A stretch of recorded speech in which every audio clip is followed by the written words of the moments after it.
is a slippery slope. I would say, looking at it on the surface, you want to play Real Madrid, but you're asking for a cup of poison if you're choosing Real Madrid, as opposed to Atletico. Atletico, yes, a low defensive block normally would be difficult, but I would take Atletico today and tomorrow. I'm not going to take Real Madrid. Watch Transit TV right now. Atletico Michael, keep watching Transit TV.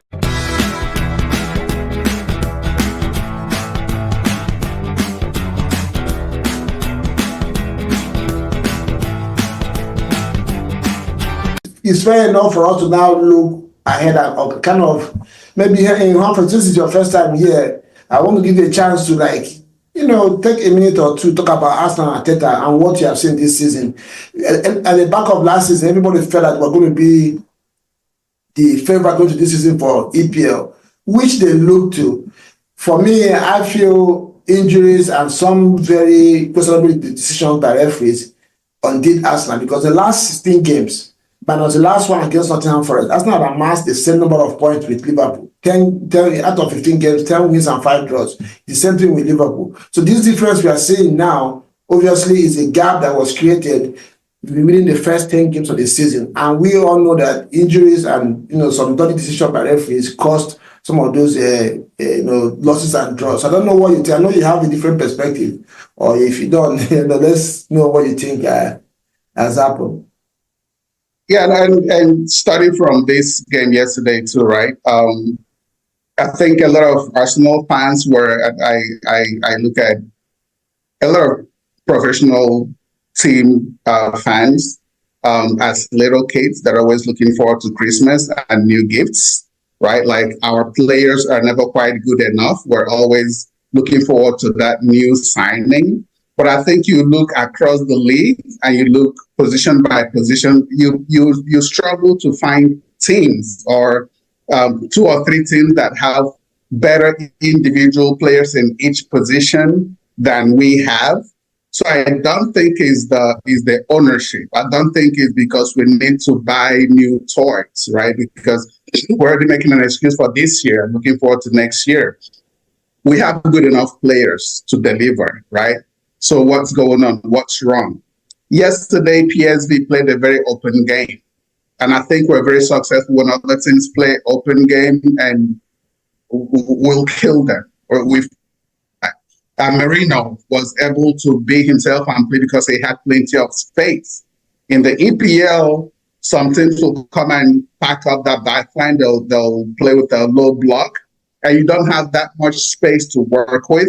The EPL players are more athletic, more physical, so you don't have that type of chance to be on the ball and be able. Marino yesterday had all kinds of freedom and all kinds of space to express himself, even from that forward position. If he has that kind of space as a midfielder, he's able to hold the ball and make great decisions and play everybody else in, right? We talk about being free-flowing and releasing the handbrakes. Actually, when we were still in the process of getting Marino, there was a couple of games we played very early in the season that I thought we were flipping that switch, right? Because we were playing the ball down the flanks and we were having numbers inside the box.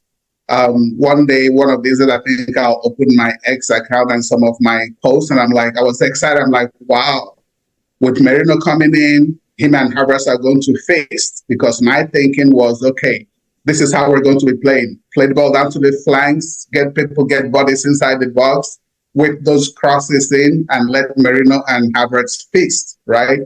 But it didn't turn out to be that way. We do that sometimes, and then other games we go back to doing the same thing. So yesterday also, the passes were sharp, right? We're making quick, crisp passes versus the very, very languid, very slow development of play. We have our center backs and our goalkeeper with their feet on the ball, and they're just stepping on the ball, and we're trying to score. No, yesterday we were like very quick, sharp passes. So we looked good yesterday, maybe because we had that much space.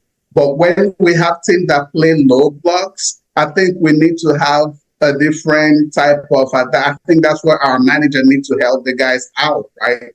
how do we get past that? We don't get past it by continuing to play passes in front of the defense, right? You're just helping the defense. They're able to see, they know exactly where everybody is going to be. Our wingers are going to be pinned to the flanks, right? Our 8 and 10 are going to be in those little gaps in the middle. It's easy to play them when you know where everybody is going to be. So in those games where we have teams that want to play with a low block, I think we still haven't figured out what the option B is going to be, right? We don't have that player. Sometimes Rice will do that.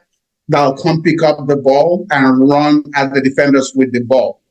That's the only way to beat that, right? I think, and I wrote a long piece on the Green Eagles forum about Pep's system being based on its success was based on Messi, right? Because you pin your wingers outside, it creates a big gap for the center midfielders to try to mark Messi. You need all your 11 players to be in the midfield to mark Messi and stop him, right? So you create that space in the middle when you have that type of talented center midfielder that can pick up the ball and run circles around everybody else. But if you're going to just sit there and pass the ball back and forth in front of the defense, you're not going to have a lot of success, right? Yeah, and I think that's where we have struggled. One of these attributes comes in. Yeah, exactly. That's not a player that can run on the defenders. You know, exactly. So, and that's where I was going with Nwaneri, right? You have a player like Nwaneri, start him on the wing, but you don't want him to sit there on the wing every single time. When we get the ball, give him the freedom to get into spaces and pick up the ball and run at people, right? Odegaard is not great at that. So when we get the ball, if I were the manager, I would say, Nwaneri, get in the middle, pick up the ball. Odegaard, you get out. Odegaard likes to be in space anyway, right? So when we get the ball, you flip him. Nwaneri, get in the middle, get the ball, make things happen. Odegaard, you get outside, get the ball in space and make those passes like you do, right? So, and I think we have been cramping Nwaneri too. Like when he gets the ball, we are yet to see any one defender stop him. I've not seen. But what we're doing is when he gets the ball, Odegaard is right there in his space. Timber is right there in his space. And what happens? They're bringing their defenders along with them. And it's too crowded for him to do anything. When that kid gets the ball, he has 3 things in his mind. Get inside and get a shot off. Get outside and get a crossing, or get inside and get a... It's all business. It's not about passing the ball back and forth and trying to sit on the ball. So you will be thinking, hey, okay, everybody knows that that's what he's going to do, right? So when he gets the ball, you think you get people running into the box to try to go and finish. But no, that's not happening. They're coming short to him and they're closing his gaps and they're making it impossible for him to play. So those are some of the things like a manager should be able to look at and say, hey, like just get out of there, clear the space until we can prove that one person can stop him, or until they start sending help and then other people are going to get open. And so just slight little things that I see that I think we could probably do better. But again, yesterday, because of the way PSV chose to play us, they played right into our hands and it was just a perfect night for us. So if I may ask you, so let's take it that Arsenal has qualified for the next round. So based on what we just discussed now and how Arsenal likes to play, do you think which of these teams is going to be better for Arsenal to play the one to progress? Atletico Madrid or Real Madrid? I mean, Real Madrid allows you to play. Atletico Madrid are going to play low blocks and hit it on the counter. So these are 2 different playing styles. Though sometimes Atletico, when they want to attack too, sometimes they come out, but predominantly they're a low block team. And I don't know, what would you prefer to get in that fixture? It's a very interesting question. Before I go ahead, I must say Humphrey is a brilliant analyst. I love everything he said. And I agree. Also, Humphrey, you have to commit more to coming on here and giving us your ideas. That's what we need on this channel. Now, talking about Real Madrid, you see, it's a slippery slope. I would say, looking at it on the surface, you want to play Real Madrid, but you're asking for a cup of poison if you're choosing Real Madrid, as opposed to Atletico. Atletico, yes, a low defensive block normally would be difficult, but I would take Atletico today and tomorrow. I'm not going to take Real Madrid ahead of any other side, even Liverpool this year. They are a poison chalice. It's hard to play against that team. You know, there's a reason these guys have won the Champions League over and over and over. If nothing else, luck. I would say luck is always on their side, one way or the other. So, anything that can be done to eliminate them, I'll take that. Then, when it comes to the field of play, when you have Mbappe, Ballon d'Or conversation, you have Vinicius, Ballon d'Or conversation, 2 Ballon d'Or conversation players. You have Rodrygo. Julián was there. I had a shot on it last year as well. Yeah, you have the likes of Rodrygo that can do anything on the pitch. Yeah, and so then you come back to Valverde and the rest of them. On a good day, on a bad day, they can win you maybe 2-0, 2-1. On a good day, they can beat you 4 or 5.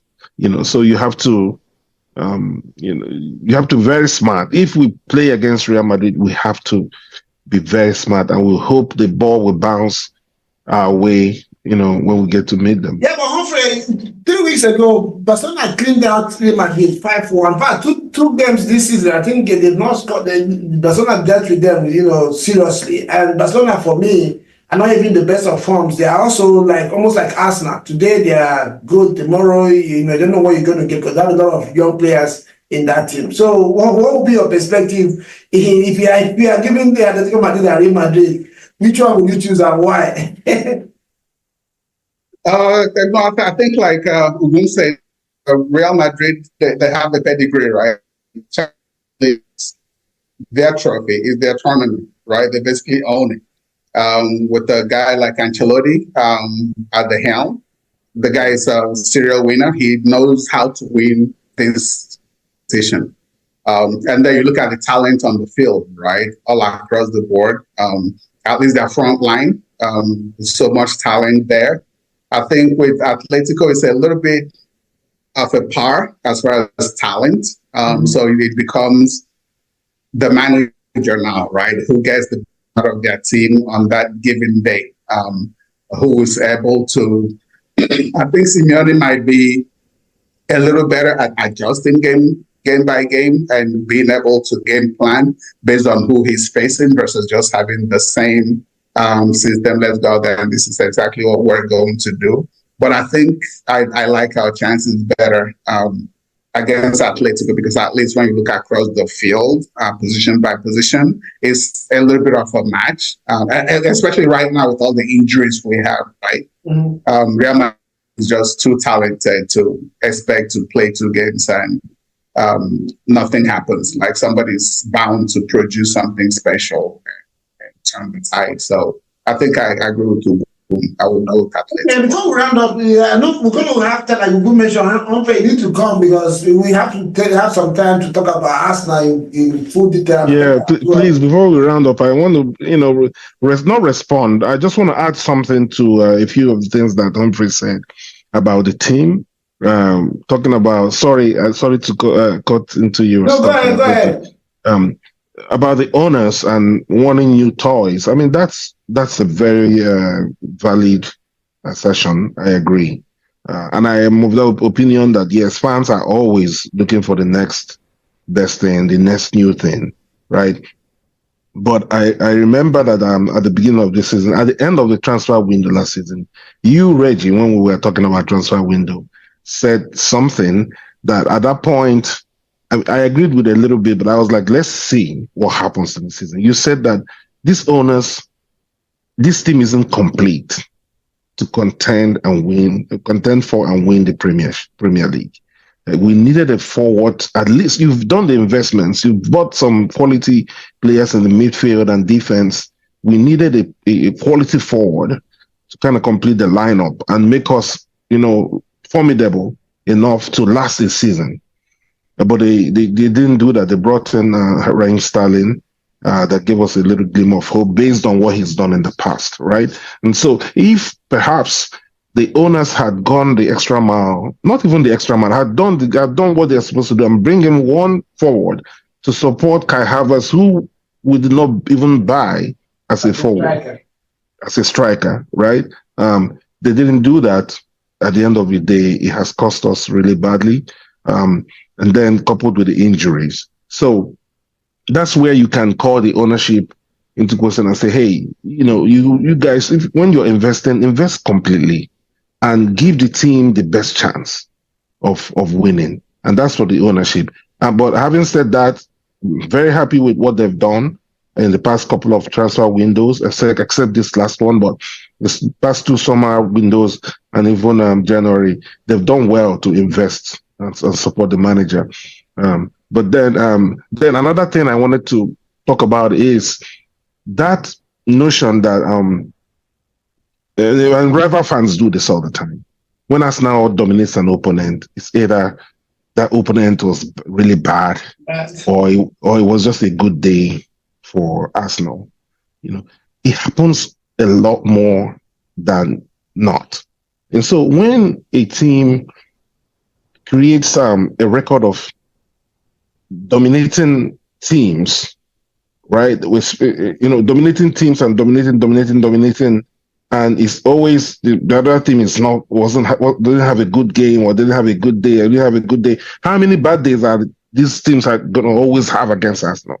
And how many times will Arsenal win convincingly against these teams to be given credit for it? Right, given credit for it. We came into this game and we showed that we are a top team, right?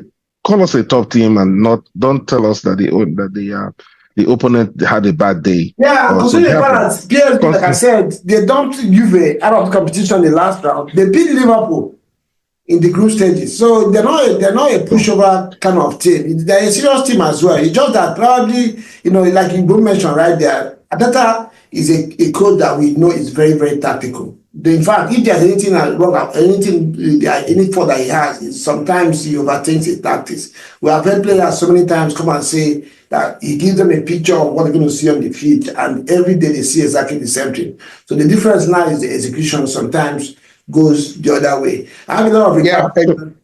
So some of us that support. Yeah, just. Oh, sorry. Yeah, no. So some of us that support this manager, in vocally and openly doesn't like. For me, I can speak for myself. It doesn't mean that this manager is perfect. This is his first job as a rookie, right? But what I see with him is he learns his lessons. What I see is someone that has the energy and brings the positive energy and wants to win. And I can see him match to match. Like I always say, build a body of work. If you have someone that consistently is working with whatever he has and trying to get better, I will get behind the person any day. It doesn't make the person perfect, right? But I see that, yes, this story of tomorrow that Arsenal has been yacked for, very soon it will end. I believe it will end because this guy has put in the work. When someone puts in the work, ultimately the person must succeed because that's the law of life. So, yeah. Yeah. So, and on a couple of those points, when I say we'll find out if Arsenal just had a good day or PSG had a bad day, over the last 4 weeks or so, with all our injuries and no striker, that has been our excuse. Oh, we don't have a striker, right? So with the same team, no striker, we go out there and we blow these guys out. So what's going to be our, I don't want to say excuse, but what are we going to say?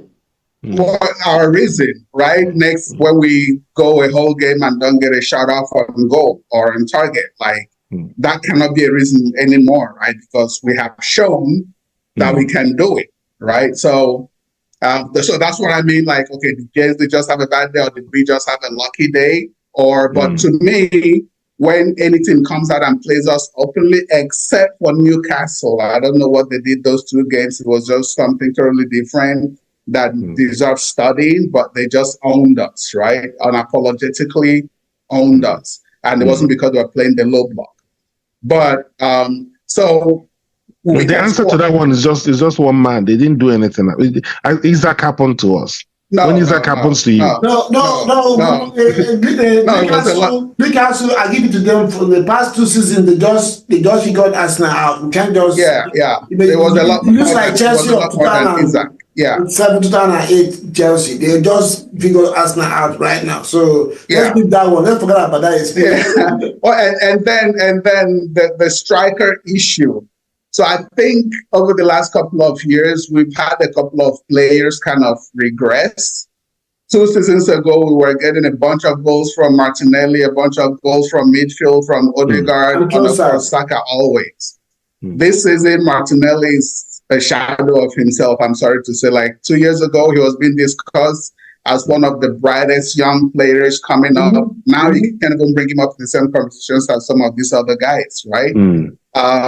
So, I mean, and then we're not on the inside to know whose decision it is to get strikers or not. That we don't know that Arteta went to the owners and said, give me a striker, and they said, no, there's no money, right? We just speculate on the outside. Maybe Arteta looked at his team and said, hey, you know what? I was able to get 100 goals out of these guys last year. I don't really need to spend $100 million on one established striker. Let's roll with what we have, right? If we had continued to grow on what we did 2 years ago, I think we're killing everybody right now, right? Because I look at this season as the season that Leicester won the league. Man City had a down season.